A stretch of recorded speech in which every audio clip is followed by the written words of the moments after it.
Welcome once again to our beautiful studios in sunny Hawaii. I don't know if you saw that interview, but you need to watch that first. Richard Dawkins' interview by Ben Stein in the movie Expelled. Very, very revealing. First off, you notice that he says evolution must have been a very, very slow process for this alien civilization. I'm not initiated in science. I'm not as smart as Richard is in science, but I don't see why it has to be slow. When we see butterflies go from caterpillar to chrysalis, just this liquid mass of information into a butterfly, a flying creature, in weeks.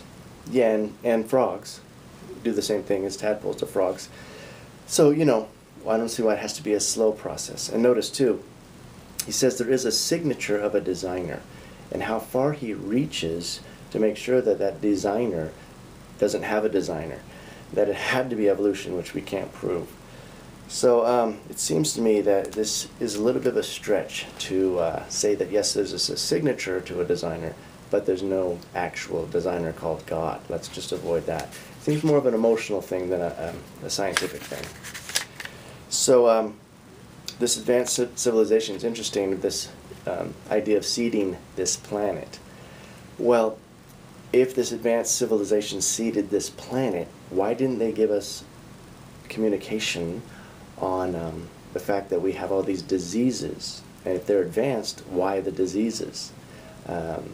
Yes, the same thing could be said about God, but we'll answer that in another post when we look at the problem of evil.